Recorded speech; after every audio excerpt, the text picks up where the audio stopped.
Hey guys, welcome back to another episode of my Phantom Progression series. I've been grinding in Limina while building up sack force. Eventually, I hit 40 sack and was able to one-shot Ingrandis with every buff under the sun.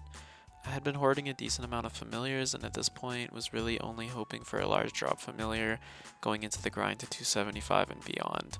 I didn't expect much and I definitely wasn't planning to stay in Grandis to hit any other type of fam regardless of if I hit with this last stack of fams or not. I was going to move on to Grandis regardless, so yeah.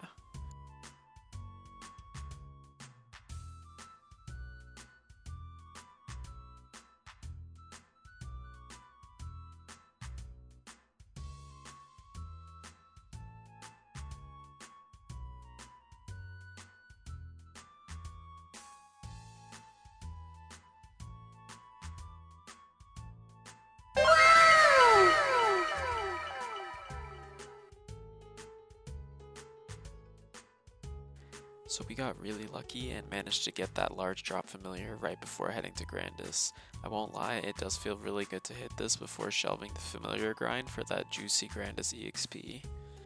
So to recap the familiar grind on this character thus far, we started in Shadow Dance Hall at around 235, and it's worth noting that this character was burned from 235 to 250, and grind in familiar areas from 235 all the way up until 262. We did manage to hit some solid healing familiars and the large drop at the end, which are honestly really just good enough for me to move forward.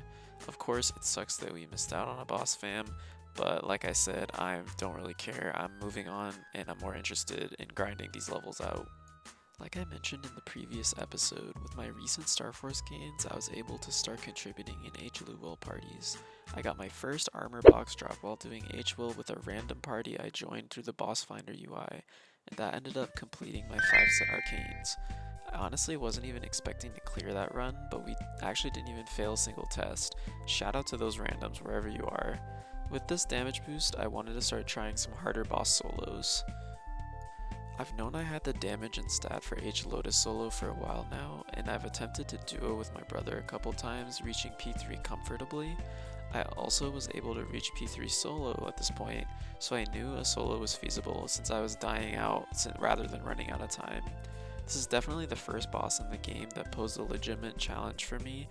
I think I went through 5 or 6 attempts before finally getting this crazy 29-minute clear. The last 10 minutes I played with 1 life remaining, so I basically camped in Darksight and abused Ace in the Hole, which doesn't take you out of Darksight. Definitely can make the run faster without any gear upgrades as I get more comfortable in the fight and keep the DPS up better, but I'm just really glad I reached this milestone and got a fun clip out of it. So after that Lotus solo, I was itching for some extra damage, since I was not exactly looking forward to doing a 29-minute sweat run every single week. Thankfully, at this point we were finally able to snag the 1200 nodestones from the 6-star event. At this point I had also farmed around 650 nodes through grinding, so I decided to split the 1200 nodes in such a way where I gave my Phantom 600 of them for 1250 total on Phantom, and spread the remaining 600 across some of my boss mules. Phantom nodes are super rough, so these extra nodes were an absolute godsend, and with them I was able to max almost all of my most useful and important skills and trios. Unfortunately, I don't have a recording of the BA I did at this point in my progression, but with the gains we made from the nodes and also completing the 5-set arcanes, we are at about 40 bill a second for our full rotation BA. On the weaker side still, but barely in the range of being able to contribute to C10E parties, maybe outside of Darknell. These are bosses I've never tried before, so I definitely have a lot of practicing to do, but I'm looking forward to finding a party to clear these bosses with. Also, now that we're able to grind in Cernium, the levels should go a lot faster now, so the goal is push hard for 270 and 275 soon after as well. Speaking of grinding, these rates in Cernium were pretty insane compared to Limina. I think from what I can recall, I was getting about 8% per WAP in Limina, and in Cernium it was closer to 20% per WAP, so that is more than double the EXP I was getting per WAP, which is really insane. and really motivating to keep grinding all the way to 270 and beyond. So I did just that, and because I was already 262 from grinding fams, I hit 265 fairly quickly, thanks to the insane Cernium EXP rates. After trying Fire Spirits for a while, I ended up switching to the massively popular Live 4 map, which has a lazier rotation and better rates. Unfortunately, we don't have enough Sacred Force to one-shot Inburnium just yet, but the extra symbols did allow us to finally hit 50 Sacred Force, which enabled us to wear some additional drop gear in Cernium, which is really nice. We're not stopping the grind here, we will definitely keep sending these WAPs until 275, next stop 270. So, switching back to the topic of bossing for a little bit, I attempted an HLOMIEN solo shortly after my first Lotus solo, and I timed out with him at around 15% HP remaining. Although I didn't have the best uptime, I knew a little more damage would go a long way, and after those big nodestone gains we made earlier in the video, I was ready to give this fight another try. Damien is a super frustrating boss, not exactly because it's difficult or anything, but because of the lack of uptime. So, we were able to get a 27-minute clear for my first HLOMIEN solo ever, which was really cool. With more practice and improved hands in these fights, I've been solidly clearing Lotus in 15 minutes and HLOMIEN in 20 minutes without any major gains, so it really was kind of a hands and practice diff. Still no drops, but the extra meso is super nice. Since my BA was enough for C10 parties, I started looking to practice those bosses. I don't have any clips of my first Sea Gloom clear, but I ended up clearing in a party without much practice at all. Darkside is OP, and the fight has also gotten a lot simpler with the recent nerfs to Darkness. The next step was Vihilla, a totally new fight and mechanic to me.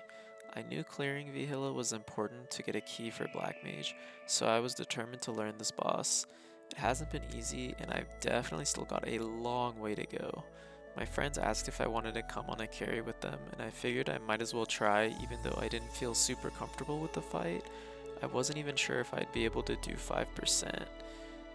So yeah, still some work to do in this fight, but thanks to my friends I was able to get the materials necessary to enter Black Mage.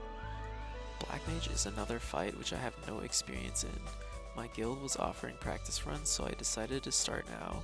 Even though I knew I don't have the damage to contribute in a legit party, I wanted to get a head start on learning the mechanics and the liberation process in general, getting comfortable in the boss, etc.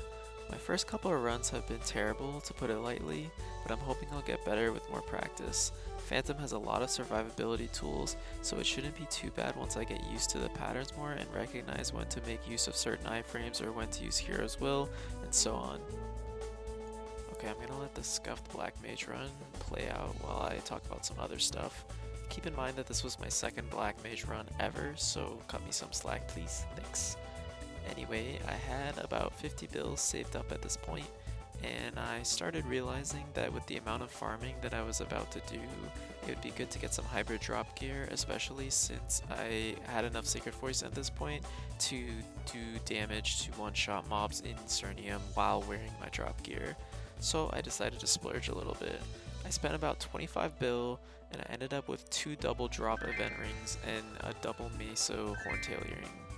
I had some leftover bright cubes, and I was able to upgrade my hat from 2 seconds to 3 seconds cooldown reduction.